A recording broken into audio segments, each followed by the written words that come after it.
يا أيها الذين آمنوا كتب عليكم الصيام كما كتب على الذين من قبلكم لعلكم تتقون۔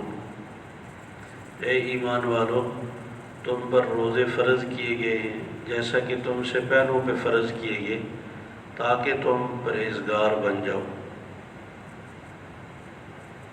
یہ سورہ بقرہ کی آیت، اس میں اللہ تبارک و تعالیٰ نے روزے فرض کرنے کی حکمت اور وجہ بتائی کہ یہ روزے تم سے اس لیے رکھوائے جا رہے ہیں تاکہ تمہارے اندر تقوی اور پرہیزگاری پیدا ہو۔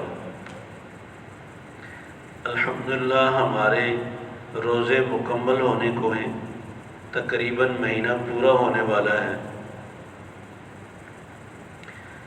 ہر آدمی اپنا جائزہ لے کہ میں نے جو اتنے روزے رکھے ہیں، مجھے ان روزوں سے یہ فائدہ ہوا جو اللہ تبارک و تعالیٰ بتا رہے ہیں، تقوی اور پرہیزگاری میری زندگی میں پیدا ہوئی۔ تقوی اور پرہیزگاری کیا چیز ہے؟ گناہوں سے اپنے آپ کو بچانا، اللہ کے خوف اور ڈر سے جیسے ہم کھانا پینا چھوڑتے ہیں، ایسے گناہ چھوڑنا۔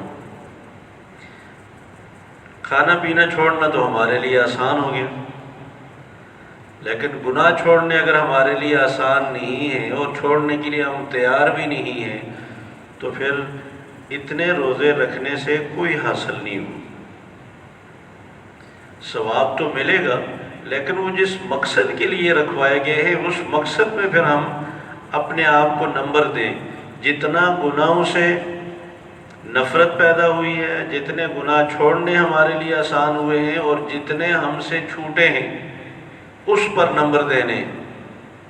ہر آدمی اپنے نمبر لگائے کہ میرے اندر یہ کتنا فائدہ ہو، تاکہ ہمیں اندازہ ہو کہ ہم کہاں کھڑے ہیں۔ اب جو آگے دن رہ گئے، اس میں اللہ سے پھر دعائیں کر کے مانگیں کہ اللہ یہ جس مقصد کے لیے آپ نے روزے رکھوائے، میں تو ابھی بالکل پہلے نمبر پہ ہوں۔ اللہ سے دعا بھی کی جائے اور پھر ان دنوں میں کوشش کی جائے کہ ہم اس مقصد کو پائیں۔ یہ جو اللہ تبارک و تعالیٰ نے قرآن مجید میں جگہ جگہ فرمایا، اتقوا اللہ اتقوا اللہ، ڈرو اللہ سے، اپنے اندر خوف پیدا کرو۔ مفسرین نے ایک بڑی اہم بات لکھی ہے کہ جہاں بھی اللہ تبارک و تعالیٰ فرماتے ہیں نا کہ اپنے اندر تقوی پیدا کرو، پرہیزگاری پیدا کرو، وہاں اللہ تبارک و تعالیٰ وہ عمل بھی بتاتے ہیں کہ اس سے تمہارے اندر تقوی پیدا ہو، اس عمل کو اختیار کرو، اس سے تمہارے اندر پرہیزگاری آئے گی۔ مثلا یا ایھا الذین آمنوا اتقوا اللہ وقولوا قولا سدیدا، اے ایمان والو اللہ سے ڈرو اور ہمیشہ سیدھی اور درست بات کرو۔ اب تقوی اور پرہیزگاری کا حکم دینے کے بعد فوراً فرمایا کہ زبان کا استعمال صحیح رکھو۔ تو مفسرین نے لکھا ہے کہ تقوی اور پرہیزگاری زندگی میں لانے کے لیے ضروری ہے کہ آپ اپنی زبان کو قابو میں رکھیں، اس سے آپ کی زندگی میں تقوی پرہیزگاری آئے گی۔ اگر زبان بے قابو ہے، یہ آپ کے کنٹرول میں نہیں ہے، تو پھر تقوی مشکل ہے۔ اس سے جھوٹ، غیبت، طعنہ، تنقید، دوسروں کا مذاق اڑانا، تو اس سے تو ساری نیکیاں برباد ہو جاتی۔ یہ سارے گناہ ہیں، ان گناہوں پہ قابو پائیں، آپ کی زندگی میں تقوی آ جائے گا۔ پھر آپ جو نیکیاں کر رہے ہیں وہ محفوظ ہو جائیں گی، ان نیکیوں کا اثر آپ کو اپنی زندگی میں نظر آئے گا۔ تقوی سے نیکیوں کا اثر محفوظ ہو جاتا ہے اور پھر وہ زندگی میں نظر آتا ہے۔ اور دوسری جگہ فرمایا، یا ایھا الذین آمنوا اتقوا اللہ وکونوا مع الصادقین، اے ایمان والو اللہ سے ڈرو اور ہمیشہ سچے لوگوں کے ساتھ رہو۔ سچے لوگوں سے مراد وہ ہیں جو نیک ہیں اور اللہ تبارک و تعالیٰ کے احکامات پہ عمل کرنے والے ہیں۔ اچھی نیک صحبت اختیار کرو، اس سے تمہاری زندگی میں تقوی اور پرہیزگاری پیدا ہو۔ اچھی صحبت سے آدمی اچھا بنتا ہے، بری صحبت سے انسان خراب ہوتا ہے۔ آپ صلی اللہ علیہ وسلم نے ارشاد فرمایا، جیسے آپ کے دوست کی عادات ہیں ویسے ہی چند دنوں کے بعد وہ عادات آپ میں آ جائیں گی۔ اس لیے فرمایا کہ دوستی لگانے سے پہلے یہ خوب سوچ لو کہ میں کیسے آدمی سے دوستی کر لوں۔ جس کے ساتھ اٹھنا بیٹھنا آپ کا ہوگا، اگر اس میں سچ بولنے کی عادت ہے، وہ انتہائی امانت دار ہے، دھوکہ اور ملاوٹ کرنے والا شخص نہیں ہے، دوسروں کو فائدہ پہنچانے کی اس کی سوچ ہے، تو یہ ساری عادات آپ میں بھی آ جائیں۔ اور اگر خدا نخواستہ بری عادات ہیں تو پھر وہ آہستہ آہستہ ساری چیزیں آپ میں بھی آ جائیں گی۔ آپ صلی اللہ علیہ وسلم نے مثال دے کر سمجھایا، فرمایا کہ دیکھو، اگر خوشبو والے کے پاس کوئی بیٹھے، اس کا کوئی ارادہ نہ ہو خوشبو لگانے کا اور لگائے بھی نہیں، وہ تھوڑی دیر کے بعد جب اٹھ کر جائے گا تو وہ خود بخود اس کے جسم سے، اس کے کپڑوں سے وہ خوشبو آ رہی ہو، اس لیے کہ جس جگہ پہ وہ بیٹھا تھا اس جگہ پہ خوشبو مہک رہی تھی، وہ ماحول خوشبو کا تھا۔ تو اس خوشبو والے ماحول میں بیٹھنے کے بعد بغیر کسی ارادے کی بھی اس کے جسم سے خوشبو آئے گی۔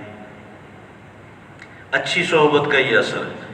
اور فرمایا کہ اگر کوئی آدمی کسی لوہار کے پاس بیٹھے، وہ اپنے کپڑوں کو بہت بچایا کہ کوئی چنگاری نہ لگے، جلے نہیں، وہ چنگاری سے تو بچا لے گا لیکن دھوئیں سے اپنے کپڑوں کو کبھی نہیں بچا سکے گا، ضرور اس کے کپڑوں پر دھوئیں کا کوئی نہ کوئی اثر ضرور پڑے گا۔